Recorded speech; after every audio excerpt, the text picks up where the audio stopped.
morning, various Starman.net and MetroidHat.com users. Today I'm going to teach you how to make your very own Negative Man plushie. As you know, Negative Man is a character from Mother 3. You're going to need some materials for this. I recommend yellow fleece, although felt or cotton would do fine as well. You're going to need some stuffing. I don't know, stuffing. You can kill a pillow or kill another plush toy to get at it. You're going to need a number of pins as well as some sewing needles. And you will need yellow and black thread. What else? For tools, you also need scissors, these are good fabric scissors, and you should never use fabric scissors on paper. You're going to use a separate set of scissors for that. And you need some wire. This wire is 24 gauge copper wire, but you can also use just pipe cleaners. And to manipulate the wire, you're going to want some pliers.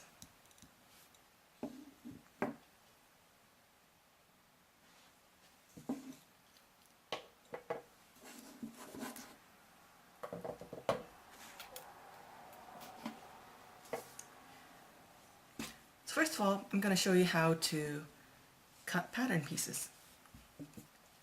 I'm going to do 2 layers at a time. So you see I'm folding up my fabric. This makes it easier to cut some of the pieces that have doubles or that require flipping. What I mean by flipping is, for example, if you take this hand pattern and you just kind of cut 4 of them, they're all going to be on the same side, because fabric usually has a good side and a bad side. So what happens if you sew them together without paying attention is you may end up with a hand, if this was the finished hand, in which one side is the good side of the fabric, but the other side is the bad side of the fabric. So you don't want to do that. And one way which helps is to double up the fabric like this. That way you cut 2 at a time, and those 2 are guaranteed to be on opposite sides. Let's see.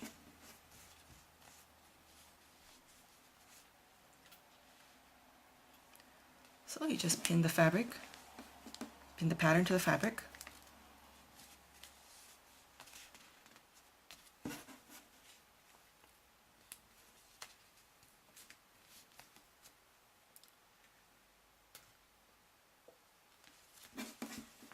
Let's see, I don't have the URL yet for where you can get the pattern, but I shall write it down in the comments or write on the video once I edit it.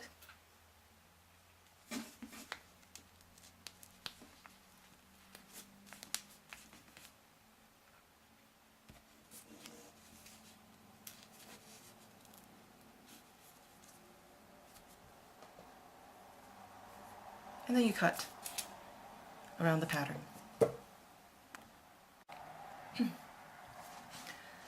So now I've cut my pattern. Remove the pins.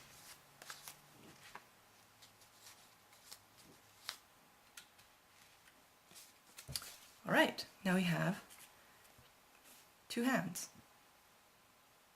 And you're going to want to pin these together again. Oh yeah, by the way, make sure that the inside is the good side, because once you sew it together, you're going to turn it inside out. So right now, what you can see out here is considered the bad side.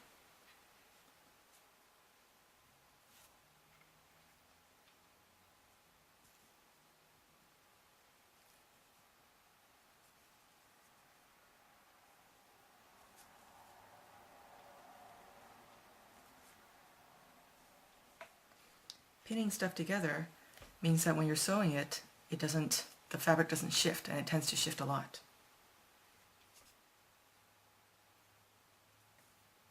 There.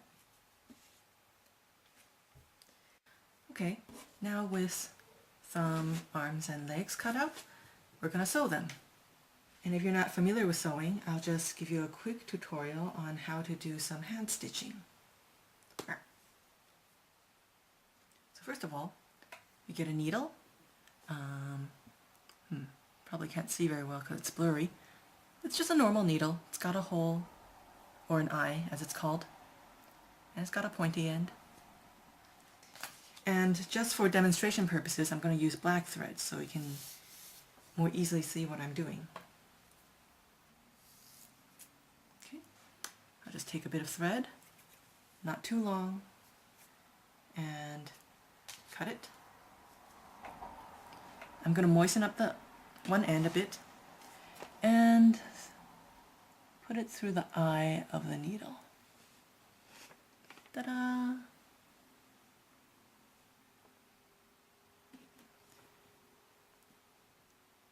And what I'm doing now is I'm matching up the two loose ends.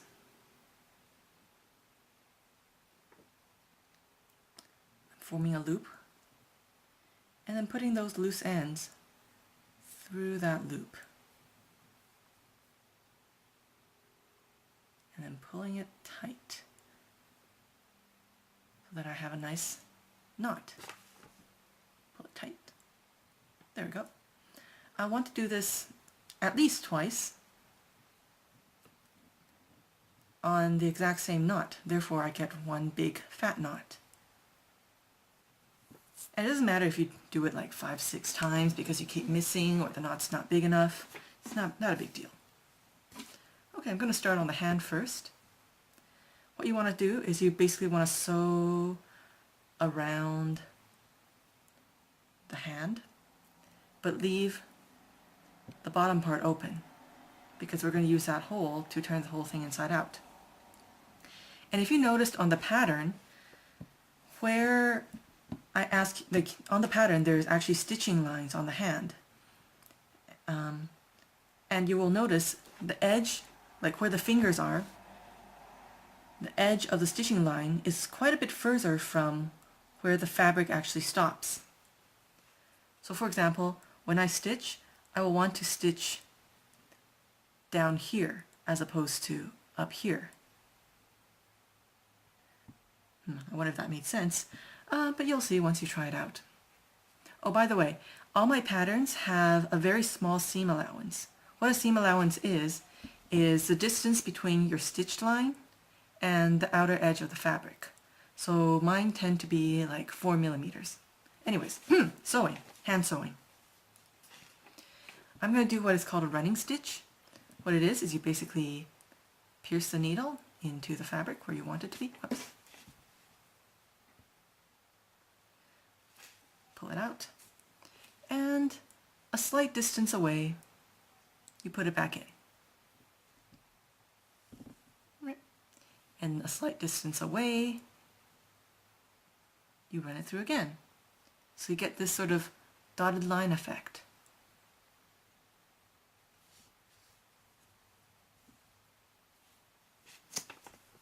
Like that. If you want more information on how to do this running stitch, you can go on my website, metroidhat.com/gallery/something, I forgot. I'll write it down later. Now this is hand sewing, but I'm not actually going to make this using hand sewing. I'm going to go and use a machine. If you have a machine, that's great. I'm not going to teach you how to use it because it's pretty complicated, and you should know how to do it yourself. So I'm just going to go to the machine and I'll be back. Alright, we've got a sewn up hand. You can see how it's sewn with only the bottom part unsewn, so it makes a hole. And you can see how much distance there is from the edge of the fabric to where I stitch. And you can see how much deeper this little crotch area is and where I've sewn it on each of them. On the foot, I will leave the top open, and I will actually also leave, what's this? I'll also leave the bottom open, so you can open it up later. I'll talk about that more a little later. But for now I want to prep the hand. What you want to do is you want to take your handy scissors, and you want to cut into the crotch between the fingers just like this. You want to cut it as close as possible, but not too close, and you definitely do not want to cut the thread. This is basically so that when you turn the fabric inside out, it doesn't catch, like this little bit that we're cutting away will not want to stay together. And it will just make it look very bad. What you also want to do is along the tips of the fingers, you'll just want to trim it a bit. Any sort of sharp corners, you'll want to just get rid of.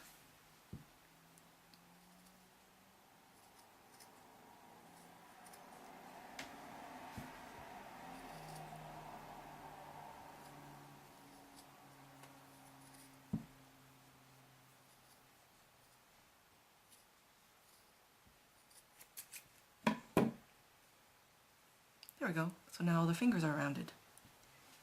And they're trimmed so they can all move. Now it's time to turn it inside out. You just kind of grab the hole and turn it inside out. Do, do, do, do, do. At some point it's going to get a little bit tough because there's a lot of material going in here. You want to take this tool that I forgot to talk about, which is a chopstick that I've sharpened slightly. And you just want to push. Ugh. Ugh. However, if you're classy like me, you would have bought some hemostats, which are a doctor's tool, but it's basically kind of like scissors or pliers, but blunted and with serrated, not really serrated, but grips at the edges. These are really handy in making plushies. You just kind of go inside here, grab some material and pull it out. It's that easy.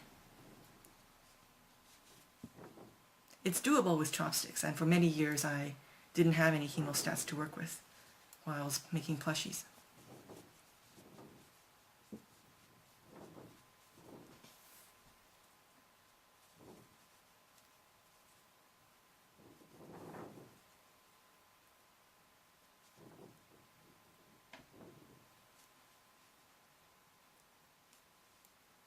I'll still go back to using the chopstick every once in a while. You don't have to use a chopstick. You can use a blunt pencil that doesn't have any lead. Any other pointy, well, maybe not too pointy, but you know, something like that.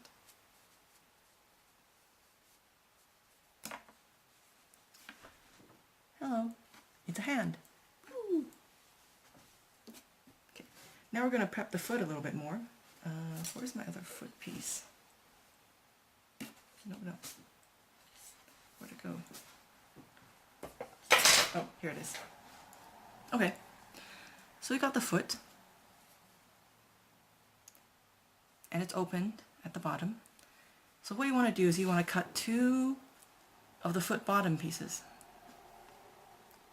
And where it is a little bit narrower, it's going to be the toe.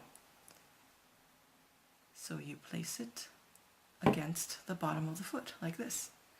Again, make sure that the good sides are on the inside. And this is the bad side. Okay, I'm just going to pin these together. It's a good idea to start from the center of the toe and then start from the center of the heel. That way you won't go along and suddenly have too much material or something's going to be crooked.